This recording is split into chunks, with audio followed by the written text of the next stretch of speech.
The war is here, not the threat of war, not the possibility of war, not the 55% probability that markets were pricing just days ago.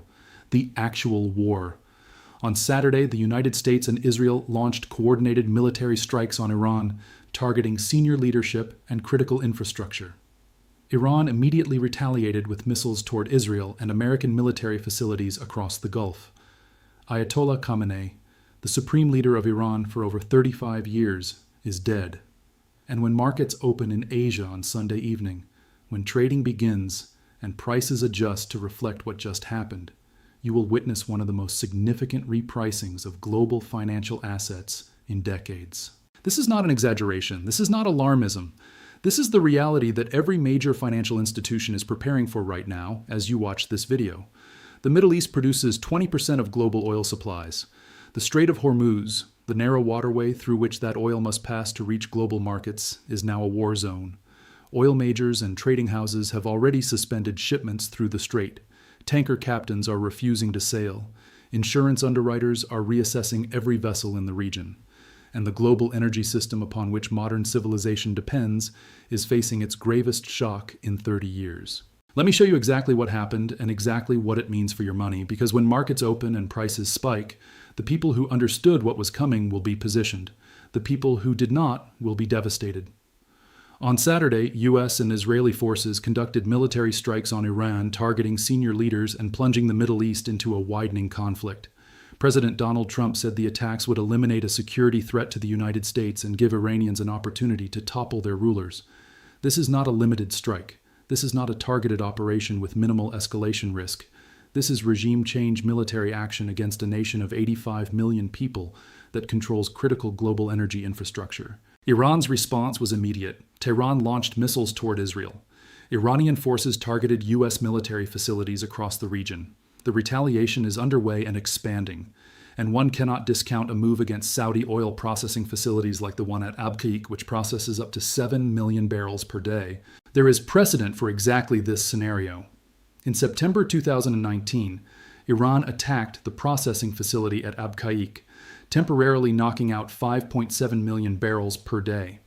That was 5% of the global supply eliminated in a single strike. The largest disruption in the flow of oil since the first Persian Gulf War in the early 1990s. And it happened without the kind of open warfare that is now unfolding. If Iran targets Abqaiq again, if Saudi infrastructure is damaged in retaliation for the U.S.-Israeli strikes, you are looking at a supply shock that dwarfs anything the global economy has experienced in a generation. Brent crude oil, the global benchmark, stood at $72.87 per barrel on Friday. That price already reflected weeks of rising geopolitical tension. It already incorporated the fear that conflict might occur. But it did not incorporate actual conflict. It did not incorporate suspended shipping. It did not incorporate infrastructure attacks. It did not incorporate a dead supreme leader and expanding retaliation. When trading opens in Asia on Sunday, oil prices will spike. How high depends on developments over the next 24 to 48 hours. But analysts are already projecting that a prolonged conflict affecting supply could cause oil prices to jump to around $100 per barrel. That is a 37% increase from Friday's close. That is the kind of price shock that ripples through every sector of every economy on Earth. A $100 oil price would add 0.6 to 0.7 percentage points to global inflation. That sounds abstract until you translate it into your daily life. It means higher gas prices at the pump within days. It means higher heating costs within weeks. It means higher prices for everything that requires transportation, which is everything, within months. It means the Federal Reserve, which was already struggling to bring inflation down from 3% to its 2% target, faces an external shock that pushes inflation higher, regardless of what monetary policy does. Now let me show you the shipping situation, because this is where the immediate disruption becomes tangible. Reuters has reported that some oil majors and trading houses have suspended shipments through the Strait of Hormuz for several days. These are not small operators making cautious decisions. These are the largest energy companies and commodity traders in the world, the companies that move millions of barrels daily, and they have halted operations. The risk that tankers could be stranded inside the Gulf north of Hormuz, or that vessels could be targeted, is already enough to force producers, traders, and shippers to rethink movements of oil and LNG. that caution is unlikely to ease until there is far greater confidence in the safety of the region's sea lanes. Tanker freight rates, which had already been climbing as tensions escalated, are set to rise further. Benchmark rates for very large crude carriers from the Middle East to China have more than tripled since the start of the year. Tripled. That is not a marginal increase. That is a transformation of the economics of global oil transport. And those increased costs get passed through the supply chain to consumers. Even if no physical infrastructure is damaged, even if no tanker is struck, the disruption is already happening. The caution itself is the disruption. Ships that are not sailing are not delivering oil. Oil that is not delivered does not reach refineries. Refineries that do not receive crude cannot produce gasoline and diesel and jet fuel. The entire supply chain backs up because of fear before any actual damage occurs. The key questions now are whether energy infrastructure will be directly targeted and how quickly the U.S. military can secure shipping routes across the Gulf and the Strait of Hormuz. Those questions will be answered in the coming days and weeks, but the uncertainty alone is enough to send prices spiking.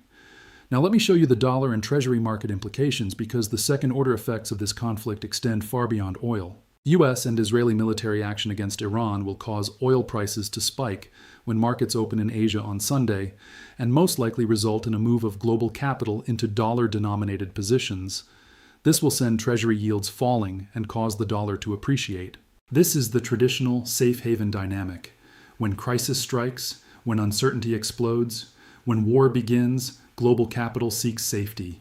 And despite everything, despite the tariff chaos, despite the Supreme Court battles, despite the Federal Reserve's loss of consensus, the dollar and U.S. Treasuries remain where frightened money goes to hide. Treasury yields will fall as investors pile into government bonds. Falling yields mean rising bond prices. If you own Treasury bonds or Treasury bond funds, their value increases when crisis drives safe haven buying. But falling Treasury yields also affect mortgage rates, corporate borrowing costs, and the entire structure of interest rates across the economy. The dollar will appreciate against most currencies. A stronger dollar means cheaper imports in dollar terms, which partially offsets the oil price spike for American consumers.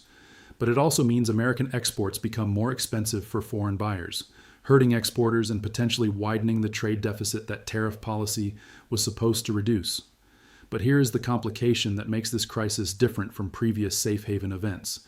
Given the policy unpredictability out of Washington over the past year, global investors have been seeking havens outside of dollar-denominated assets. One cannot discount a move by global investors into European, Japanese, and Swiss-denominated assets. The dollar's safe haven status has eroded. ING reported that the dollar has lost some of its safe haven value since 2024. The ECB reduced its holdings of U.S. assets. Central banks have been diversifying into gold and other currencies. The traditional assumption that crisis automatically strengthens the dollar may not hold as strongly as it did in previous conflicts. The Japanese yen and Swiss franc are likely to strengthen against most currencies regardless of dollar movements. These are the classic defensive currencies that benefit from global risk aversion. The Israeli shekel will almost certainly drop, just as it fell 5% at the start of the June war and reacted to previous Iran-Israel confrontations. Currency markets will swing wildly. The VIX Volatility Index has risen by a third this year before this conflict even began. Implied U.S. bond volatility is up 15%. These measures of market fear were already elevated. They are about to spike further. Now let me show you who is most exposed, because the geographic distribution of this crisis determines which economies face the greatest immediate damage. China purchases 80% of Iranian oil exports. 80%. Iran's exports from Kharg Island increased to roughly 3 million barrels per day between February 15th and February 20th, close to 3 times its daily rates in January. China was receiving the vast majority of that oil. If Kharg Island is targeted, if Iranian exports are disrupted, China faces an immediate supply crisis that no other source can quickly replace. This has implications beyond oil. If China faces an energy crisis, its economy slows. If its economy slows, demand for commodities from around the world declines. If commodity demand declines, commodity exporting countries face recession. The ripple effects extend to Australia, Brazil, Indonesia, Chile, and every nation that exports raw materials to China. Japan imports 90 to 95% of its oil from the Middle East. 90 to 95%. Japan has virtually no domestic oil production. Its entire industrial economy depends on imports that flow through the Strait of Hormuz. If that strait is closed or restricted, if shipping becomes too dangerous, Japan faces an energy crisis within weeks that would cripple its manufacturing sector. Europe imports approximately 20% of its oil from the Middle East. That is a smaller proportion than Japan, but still enormous in absolute terms. European refineries that depend on Middle Eastern crude would face shortages. European consumers would face price spikes. European industry would face higher energy costs that reduce competitiveness. The United States produces more oil than it consumes. America is a net energy exporter. In one sense, this crisis benefits the United States because higher oil prices increase the value of American production. But U.S. trade partners in Europe and Japan depend heavily on imported oil. If their economies suffer, American exports to those economies suffer. If their economies enter recession, demand for American goods and services declines. No major economy is truly insulated from a disruption of this magnitude. Now let me show you what history tells us about oil price spikes from Middle East conflicts, because the pattern suggests both danger and eventual stabilization. During the 12-day war in 2025, oil prices jumped by 15%. Gasoline rose by 3% domestically. All of that quickly fell back to pre-conflict levels as hostilities ended. The price increases were temporary. Markets overreacted to the worst-case scenario and then corrected when that scenario did not materialize. But the 2025 conflict was limited. It was 12 days. It did not involve direct attacks on oil infrastructure. It did not threaten the Strait of Hormuz. The current conflict is already different in scale and scope. Senior Iranian leadership has been killed. Regime change appears to be the objective. Iran's retaliation is underway and expanding. The conditions for a quick resolution are not present. The 2019 Abqaiq attack provides a different precedent. Iran knocked out 5.7 million barrels per day in a single strike. That was the largest supply disruption since the first Gulf War. Oil prices spiked immediately. But within 48 hours of that attack, the Saudis restored approximately 2 million barrels per day. Prices fell back relatively quickly. The key variable is duration. Short conflicts with limited infrastructure damage cause price spikes that reverse. Extended conflicts with ongoing disruption cause price increases that persist. The pledge by OPEC to increase production on the outbreak of hostilities will be put to the test immediately. If OPEC can ramp up production quickly enough to offset lost Iranian and potentially Saudi supply, prices stabilize. If they cannot, prices remain elevated for months or longer. One gets the sense that every oil-producing nation is watching the Strait of Hormuz right now, calculating how their own exports would be affected if the waterway becomes impassable. And every oil-importing nation is calculating how long their strategic reserves would last if imports from the Middle East ceased entirely. Now let me show you what this means for U.S. stocks, because the equity market reaction will be violent when trading opens. U.S. stocks tumbled on the last trading day in February, with the Dow dropping 1% even before the Saturday attacks occurred. Markets were already nervous. They were already pricing an escalation risk. And now the escalation has arrived in a form more severe than most investors anticipated. The energy sector has outperformed in 2026 as investors braced for Middle East confrontation. Oil and gas companies benefit from higher crude prices. Their revenues increase, their profits expand, their stock prices rise. If you own energy stocks, this crisis is beneficial to your portfolio in narrow financial terms, but every other sector faces headwinds. Higher energy costs mean higher input costs for manufacturers. Higher transportation costs mean lower margins for retailers. Higher inflation means consumers have less purchasing power for discretionary spending. The sectors that drive economic growth face challenges from a supply shock that monetary policy cannot address. The conflict is likely to exacerbate volatility across global markets, which have already swung wildly this year owing to Trump's tariffs and a sharp tech sell-off. The VIX has risen by a third. That elevated fear is about to spike higher. And when the VIX spikes, when volatility explodes, the movements in individual stocks and sectors become extreme and unpredictable. The Dow dropping 1% on Friday was a preview. When trading opens after the weekend, when the full implications of Saturday's attacks are processed, when the market absorbs the news of suspended shipping and Iranian retaliation, and dead leadership and potential infrastructure attacks, the movements could be multiples of what we saw Friday. Now let me show you the inflation implications, because this is where the crisis becomes personal for every American household. A prolonged conflict affecting supply could cause oil prices to jump to around $100. That price increase would add 0.6 to 0.7 percentage points to global inflation. That is enormous. The Federal Reserve has been struggling for 2 years to bring inflation from 9% down to 2%. They got it to 3% and it stuck there stubbornly. Now, an external shock could push it back toward 4% or higher. Higher oil prices translate directly into higher gas prices. The average American drives over 13,000 miles per year. At current gas prices around $3.20 per gallon, that is roughly $1,700 in annual fuel costs for the average household. If gas prices rise by 25%, which is plausible if oil hits $100, that annual cost becomes $2,125, an extra $425 per year just for gasoline. But gasoline is only the beginning. Everything in America moves by truck. The food in your grocery store arrived on a diesel-powered vehicle. The packages from Amazon arrived in fuel-burning delivery vans. The materials that built your house were transported by energy-intensive equipment. When diesel and jet fuel prices spike, the cost of moving goods spikes, and that cost gets passed to consumers. Heating costs will rise for the tens of millions of Americans who heat with oil or natural gas. Air conditioning costs will rise because electricity generation depends on natural gas in many regions. The energy intensity of modern life means that an oil price shock touches virtually every household expense. And here is what makes this particularly difficult for the Federal Reserve. The central bank cannot control oil prices. It cannot bomb Iran into producing more oil. It cannot secure the Strait of Hormuz. It cannot negotiate a peace deal. The only tool the Fed has is interest rates, and raising rates to fight oil-driven inflation causes economic pain without addressing the underlying supply problem. If the Fed raises rates to fight the inflation caused by this conflict, it slows the economy at exactly the moment when external shocks are already causing damage. If the Fed holds rates steady and lets inflation rise, it loses credibility and inflation expectations become unanchored. If the Fed cuts rates to support the economy, inflation accelerates further. There is no good option. The conflict has created a trap from which monetary policy cannot escape. Now let me show you what happens when trading opens, because the next 24 to 48 hours will determine the initial market reaction that sets the tone for weeks or months ahead. Markets open first in Asia.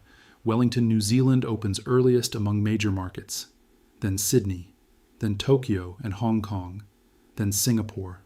By the time London opens on Monday morning, Asian trading will have already established the initial price levels for oil, currencies, and risk assets. Oil will spike. How much depends on overnight developments.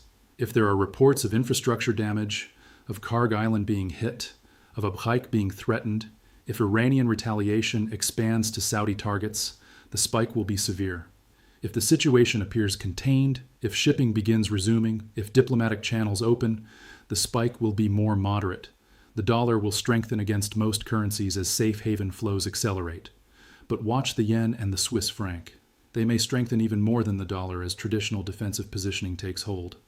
Watch the Israeli shekel for signs of how markets assess the direct military risk to Israel from ongoing Iranian missile attacks. Treasury yields will fall as bond prices rise on safe haven buying. The 10-year yield, which stood at 4.05% on Friday, could drop significantly if the crisis deepens. Falling yields would provide some offset to the economic damage by reducing borrowing costs, but they would also signal that investors are deeply concerned about the economic outlook. Gold will likely rally. The precious metal has already surged over 60% in the past year as investors sought alternatives to dollar assets. War in the Middle East, the region that accounts for much of global oil production, is exactly the kind of crisis that drives gold buying. If you own gold, its value is about to increase. If you do not, the opportunity to buy at current prices may have passed. Equity futures will indicate where stock markets will open. If S&P 500 futures drop significantly in Asian trading, it signals a risk-off day ahead for American markets. If futures stabilize, it suggests the initial panic is contained. Watch the futures through Sunday night and Monday morning for real-time signals about how institutional investors are positioning. Now let me bring all of this together because you need to understand what this conflict means for your financial life over the coming weeks and months. If you drive a car, your gas costs are going up. There is no avoiding this. The oil price spike will translate to pump prices within days. How much depends on the duration of the conflict, but initial increases of 10 to 20% would not be surprising. budget accordingly. If you own a home heated by oil or natural gas, your heating costs are going up. Winter is ending in much of the country, which provides some cushion, but natural gas prices move with oil prices, and next winter's heating bills will reflect whatever energy price regime emerges from this conflict. If you hold stocks, expect volatility. Energy stocks will benefit. Most other sectors will face headwinds. The market as a whole could drop significantly in the initial reaction and then recover partially as the situation clarifies. Do not panic sell into the initial decline, but also do not assume the decline is a buying opportunity until the scope of the conflict becomes clear. If you hold bonds, their prices will likely rise as yields fall. Safe haven buying supports bond prices, but if inflation spikes because of oil prices, long-term bonds face eventual headwinds because inflation erodes the real value of fixed coupon payments. Short-term bonds are safer than long-term bonds in an inflationary environment. If you hold dollars, the currency will likely strengthen initially. Safe haven flows support the dollar, but the oil shock creates inflation that ultimately undermines the dollar's purchasing power. The near-term strength may give way to medium-term weakness as the inflationary consequences materialize. If you were planning major purchases, a house, a car, expensive goods, consider whether to accelerate those decisions before inflation spikes further or delay them until the situation clarifies. There is no obviously correct answer. But making major financial decisions without considering the conflict's implications would be a mistake. This conflict changes everything about the economic outlook for 2026. The Fed's rate path becomes more uncertain, inflation becomes more difficult to control, growth faces new headwinds, volatility increases across all markets. The comfortable assumptions that many investors held about the direction of the economy are being overturned in real time. The 55% probability of U.S. strikes on Iran that Polymarket showed last week has resolved. The strikes happened. The retaliation is underway. The war that markets feared is now the war that markets must price. And that pricing happens starting Sunday evening when Asian markets open. I am not a financial advisor, and nothing I say should be taken as financial advice. But what I can tell you is that this conflict represents one of the most significant geopolitical events for financial markets in decades. The 20% of global oil that flows through the Strait of Hormuz is at immediate risk. The supply infrastructure that produces and processes Middle Eastern crude faces potential attack. The inflation that central banks have spent 2 years fighting is about to receive a shock they cannot control. The next 48 hours will establish the initial market reaction. The next 2 weeks will reveal whether this is a short conflict with limited lasting damage or an extended confrontation that reshapes the global energy landscape. And the decisions you make about your money during this period will determine whether you preserve your purchasing power or watch it erode alongside everyone else who did not understand what was happening. Subscribe to Market Acme right now and join our WhatsApp community for real-time updates, because when markets open on Sunday evening, when oil prices spike and currencies swing and stock futures indicate how Monday will unfold, you will need to understand what it means immediately. Not Monday morning when the news has already broken. Not Tuesday when the analysts have weighed in. Immediately, as it happens, in real time. I am Kenzo John. I am not a financial advisor. This is Market Acme, and I will keep showing you what the conflict means for oil prices, for the dollar, for your gas costs, for your grocery bill, for every aspect of your financial life that depends on energy prices and global stability. Because the war is here, the disruption is underway, and the repricing starts in hours, not days.